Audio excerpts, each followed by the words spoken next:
कम से कम अगले 10 साल लग जाएंगे। उसके साथ अगर हम लोग भी सहयोग करेंगे तो ये समय जरूर कम हो सकता है। राष्ट्रीय सुरक्षा एक ऐसा मुद्दा है जो हर देश को बहुत प्यारा है, महत्वपूर्ण है। राष्ट्रीय सुरक्षा जो है वो केवल मिलिट्री की या सीमाओं की सुरक्षा नहीं है, ये बहुत बड़ा एक कॉम्प्रिहेंसिव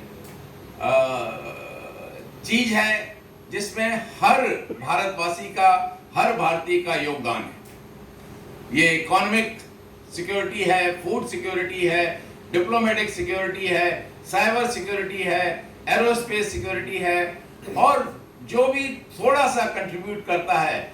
एक आदमी जो रेलवे स्टेशन से किसी को घर तक पहुंचाता है रिक्शे में ले जाकर, या रेलवे स्टेशन पे सामान ढोता है, वो भी भारत के भविष्य में, भारत के ऊपर आने में योगदान करता है।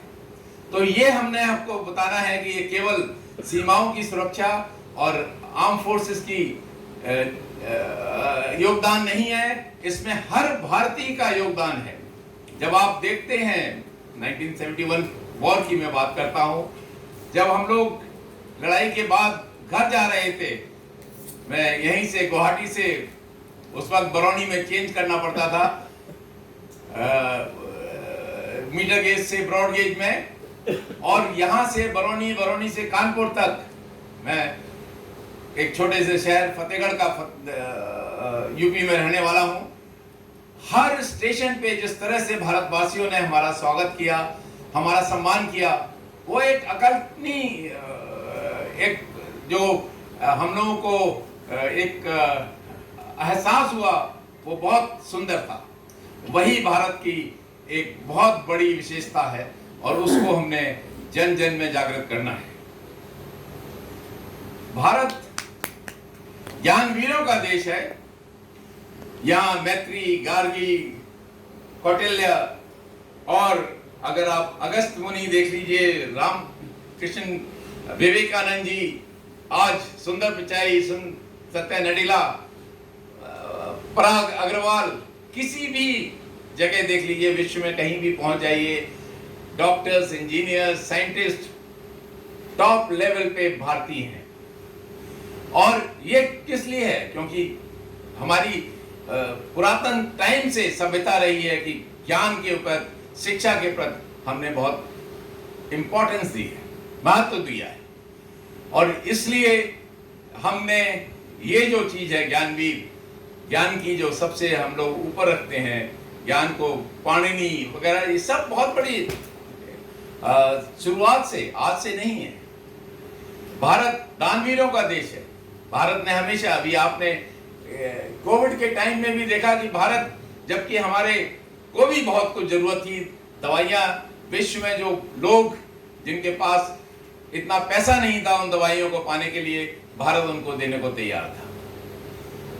भारत में राजा हरिश्चंद्र हुए हैं, कर्ण हुए हैं, एकलव्य हुए हैं, इन लोगों ने दूसरों के लिए सब कुछ दान, सती सावित्री, इन लोगों ने दूसरों के लिए ही सब कुछ दान कर दिया। भारत शूरवीरों का देश है। भारत वैदिक काल से ले दिए राजा रामचंद्र, कृष्ण भगवान, अर्जुन, राणा प्रताप, चंद्रगुप्त मौर्य, शिवाजी, पृथ्वीराज चौहान, और अगर आप स्वतंत्रता संग्राम के टाइम में आए तो मंगल पांडे से चंद्रशेखर आजाद, भगत सिंह, राजगुरु, सुखदेव, राम प्रसाद बिस्मिल, फिर सोमनाथ शर्मा से वीरों की एक श्रृंखला है, शैतान सिंह, अरुण खेत्रपाल, विक्रम बत्रा। भारत के किसी भी जवान ने देश के लिए सर्वोच्च न्यौछावर करने के लिए कभी भी एक मिनट का संकोच नहीं किया। ये हमारा शूरवीरों का जो सर्वोच्च दान करने वाले लोग हैं, सर्वस्व देश के लिए न्यौछावर करने वाले लोग हैं, वो भारत में हैं। आपके यहाँ के लचित बोरफुकन, गोगोई, चिंतु गोगोई, ये सब हमारे शूरवीर हैं जिन्होंने अपना सर्वोच्च न्यौछावर किया है देश के लिए।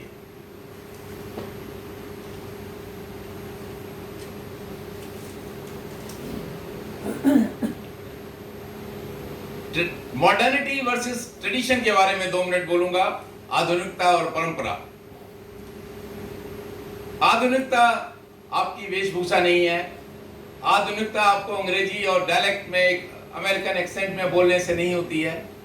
आधुनिकता मस्तिष्क की है, ज्ञान की है, इंटेलिजेंस की है, कि अपने आप को इतना आप पढ़ाइए, इतना काबिल बनाइए कि दुनिया में जो सबसे बेस्ट है साइबर सिक्योरिटी के ऊपर, aerospace technology, nano technology, physics, chemistry, maths में जो सबसे बेस्ट है उससे आप डिबेट कर सकें, उससे आप बहस कर सकें, वो आधुनिकता है। लेकिन परंपरा जो चीज है, ट्रेडिशंस जो हैं, वो हमारे अपने हैं, वो हमारी पहचान है, हमारे रीत रिवाज, हमारी भाषा, हमारा पहनावा, हमारा खान पान, हमारी शादी करने की जो एक अलग रीतियां हैं, हमारे फेस्टिवल्स मनाने की जो रीतियां हैं, ये सब हमारा अपना है। इसमें गर्व का महसूस करिए, और कभी भी इस पे आपने किसी भी, कहीं चाहे आप लंदन में हो, अमेरिका में हो, अफ्रीका में हो, लेकिन कभी भी आपको इसमें संकोच नहीं होना चाहिए। गर्व के साथ ये सब चीजें, अपना पहनावा, अपना खान पान, अपने रीत रिवाज, अपने फेस्टिवल्स को मनाइए। ये हमारी परंपरा, हमारी पहचान को किसी हालत में नहीं छोड़ना है। राष्ट्र प्रथम, जैसा कि आज अभी कॉम्पेयर भी बात कर रही थी, ये हमारा बहुत बड़ा मुद्दा है। और जब राष्ट्र की बात आती है, राष्ट्र के ऊपर खतरा है, हमारी सीमाओं के ऊपर खतरा है, हमारे सम्मान के ऊपर किसी ने ठेस लगाई है, तब हमारी जात पात, पंथ, कलर कोड, ड्रेस, सब भाषा वगैरह सब हमको भूल जानी चाहिए। फिर केवल भारत और भारत की सम्मान और भारत का जो हमारा गर्व से हम जो भारत का नाम लेते हैं, वही उत्तम है, और केवल उसी के लिए हमने लड़ना है। समर्थ भारत, सक्षम भारत, शक्तिशाली भारत, संपन्न भारत जब होगा, तब हमारी पूरे विश्व में एक अलग हमको महत्व दिया जाएगा। वो ऑलरेडी आज आप देखते हैं, तो जब हमारे प्रधानमंत्री सीना चौड़ा करके जब विश्व के पटल पे घूमते हैं, हर भारतीय को गर्व होता है। क्वाड एक ऐसी संस्था है जो कि यूएस, जापान, ऑस्ट्रेलिया, उसमें भारत का हिस्सा, भारत को मेंबर बनाने के लिए सब लोग आगे आ रहे थे, लेकिन हमसे जो पुराना चीन है उसको किसी ने नहीं पूछा। ये भारत की क्षमता है, भारत के आदर्श हैं, भारत की विश्वास है, भारत के ऊपर लोगों को ट्रस्ट है, क्रेडिबिलिटी भारत की हाई है, भारत सही काम करता है, भारत नैतिकता के साथ है, इसलिए भारत को ये सब आज मिल रहा है। वर्ल्ड सीक्स इंडिया, पूरे विश्व भारत की तरफ आना चाहता है, लेकिन हमारे उत्तर और पश्चिम में जो देश हैं उनको कोई नहीं पूछता। ये बहुत बड़ा हमारे ऊपर एक मतलब एक ऐसा दौर है जिसमें भारत बहुत आगे आगे आ रहा है।